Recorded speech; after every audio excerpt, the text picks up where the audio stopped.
राहुल गांधी जी गरीबों की बात करते हैं, शोषित समाज की बात करते हैं, मजदूरों की बात। भारतीय जनता पार्टी की सरकार बनी, तमाम स्लॉटर हाउस को गैर लाइसेंसी चलाए गए और इनके ही नेता, इनके ही लोग गौमांस बेचते हैं और उसका गलत उपयोग करते हैं। भारतीय जनता पार्टी एक ड्रामेबाज पार्टी है, ये इसकी पोल खुल गई है। जनता पार्टी जब भी देश में आती है सबसे ज्यादा इस देश के लोगों को परेशान करती है। ये बताइए कि शंकराचार्य जी कह रहे हैं कि हम धर्म की रक्षा करेंगे, धर्म की बात करेंगे। योगी जी के ऊपर उन्होंने आरोप लगाया है कि दुनिया में सबसे ज्यादा गाय का मांस यूपी से जाता है, भारत से जाता है, और यहाँ पर गौरक्षा की बात की जा रही है। शंकराचार्य जी कह रहे हैं गौ पर पूरी तरह से बैन लगना चाहिए। तो इन सारी चीजों को आप लोग कैसे देखते हैं? भारतीय जनता पार्टी के कथनी और करने में अंतर है। ये गौ माता को पूजा करते हैं, लेकिन ये गौमांस का व्यापार करते हैं। आपने देखा होगा जब से भारतीय जनता पार्टी की सरकार बनी, तमाम स्लॉटर हाउस को गैर लाइसेंसी चलाए गए और इनके ही नेता, इनके ही लोग गौमांस बेचते हैं और उसका गलत उपयोग करते हैं। लेकिन हम सब लोग कांग्रेस की सिपाही हैं, हम लोग हर धर्म को मानते हैं, तो हम लोग हर जाति को मानते हैं, हर जाति धर्म की यहाँ पर कोई लड़ाई नहीं है। जैसे बाबा भीमराव अम्बेडकर जी ने संविधान बनाया था, उसी के अनुसार हमारे कांग्रेस के लोग चलेंगे। हमारे देश के हमारे जननायक आदरणीय राहुल गांधी जी गरीबों की बात करते हैं, शोषित समाज की बात करते हैं, मजदूरों की बात करते हैं, तो हम सब लोग उनके पदचिन्हों पर चलेंगे और निश्चित रूप से इस भारतीय जनता पार्टी की सरकार को देश से और प्रदेश से उखाड़ फेंकने का काम करेंगे। सर, शंकराचार्य ने जो आरोप लगाया है कि सबसे ज्यादा गौमांस भारत से तस्करी किया जाता है, शंकराचार्य नहीं, भारतीय जनता पार्टी एक ड्रामेबाज पार्टी है, ये इसकी पोल खुल गई है। भारतीय जनता पार्टी नंगी हो गई है, देश के सामने ये नंगी हो गई है। वो चाहे धर्म के मामले में हो, चाहे राजनीति के मामले में हो, चाहे समाज के मामले में हो और चाहे युवा के मामले में हो। भारतीय जनता पार्टी जब भी देश में आती है सबसे ज्यादा इस देश के लोगों को परेशान करती है। इस देश के कर्मचारियों का पेंशन किसने खत्म किया था? जब भारतीय जनता पार्टी देश पे शासन करती है तो उसने जो है पेंशन खत्म करने का काम किया। जब ये सरकार आती है तो सेना में अग्निवीर को इन्होंने जानबूझ करके 4 साल करने का काम किया। इसलिए मैं आपसे कहना चाहता हूं, भारतीय जनता पार्टी एक ड्रामेबाज पार्टी है, ये सनातन विरोधी है, ये संविधान विरोधी है। इसके खिलाफ कांग्रेस सड़कों पर संघर्ष करेगी। आप देख रहे हैं किस तरीके से यहाँ पर सारी बातें की जा रही हैं। जो कुछ भी होता है वो आपको हम दिखाते रहेंगे।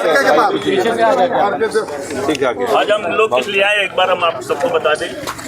सेवा में श्री नरेंद्र मोदी जी, माननीय प्रधानमंत्री, भारत सरकार, नई दिल्ली द्वारा जिलाधिकारी रायबरेली। आज का हमारा विषय जो है शंकराचार्य स्वामी अवमुक्तेश्वरानंद सरस्वती जी के विरुद्ध आधारहीन और असत्य कथनों पर दर्ज प्रथम सूचना रिपोर्ट के निष्पक्ष व पारदर्शी जांच कराए जाने के संबंध में माननीय प्रधानमंत्री जी, हम लोगों को पूर्ण विश्वास है कि आप भली भांति अवगत होंगे कि स्वामी अवमुक्तेश्वरानंद सरस्वती जी द्वारा विगत महाकुंभ मेले में हुई भगदड़ के संदर्भ में राज्य सरकार की प्रशासनिक व्यवस्थाओं पर सार्वजनिक रूप से प्रश्न उठाए गए थे। तत्पश्चात उन्हें माघ मेले में स्नान करने से रोके जाने और उनके साथ आए हुए शिष्यों के साथ दुर्व्यवहार किए जाने की घटनाएं भी प्रकाश में आई हैं, जिनकी आम जनों द्वारा व्यापक आलोचना की गई है।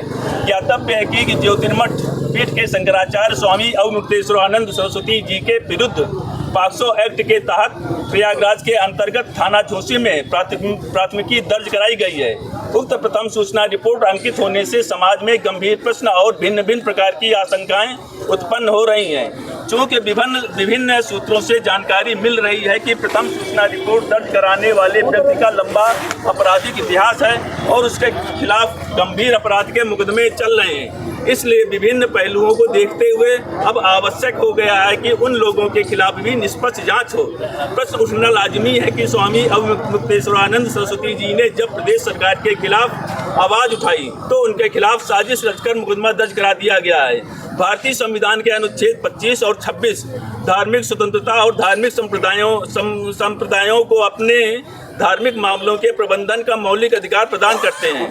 शंकराचार्य का पद सनातन परंपरा में सर्वोच्च आध्यात्मिक पदों में से एक है, जिसकी मान्यता एवं परंपरा ऐतिहासिक धार्मिक परिपाटियों द्वारा निर्धारित होती है। इस संदर्भ में माननीय सर्वोच्च न्यायालय के अनेक निर्णय मार्गदर्शक हैं, जिसमें न्यायालय ने स्पष्ट किया है कि आपराधिक कानून का उपयोग दमन या प्रतिशोध के साधन के रूप में नहीं किया जा सकता है। स्पष्ट है कि असहमति और आलोचना को दंडात्मक शक्ति से दबाया नहीं जा सकता है। उपरोक्त संवैधानिक सिद्धांतों के आलोक में ये अत्यंत आवश्यक है कि आपराधिक प्रक्रिया के निष्पक्ष, स्वतंत्र और राजनीतिक प्रभाव से पूर्णतः मुक्त हो।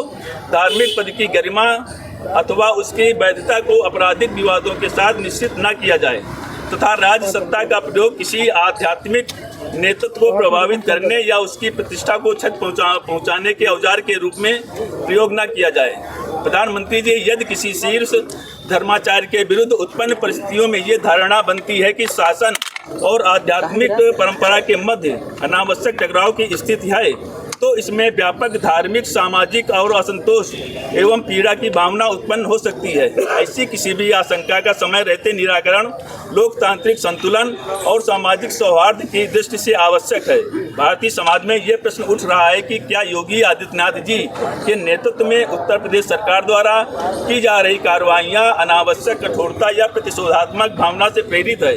यदि ऐसा है तो उसमें न केवल राज्य की छवि धूमिल होती है बल्कि केंद्र सरकार की शासकीय क्षमता पर भी प्रश्न चिन्ह लग सकता है। ऐसी किसी भी धारणा का समय रहते हुए निराकरण अत्यंत आवश्यक है। अतः आपसे मांग करते हैं कि उक्त प्रकरण की संवेदनशीलता को देखते हुए निष्पक्ष व पारदर्शी कार्रवाई करने का कष्ट करें। समस्त रायबरेली कांग्रेस से नवनेता।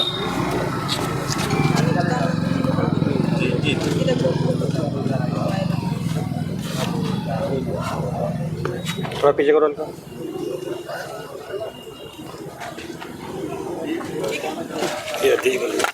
कांग्रेस पार्टी जिंदाबाद जिंदाबाद जिंदाबाद।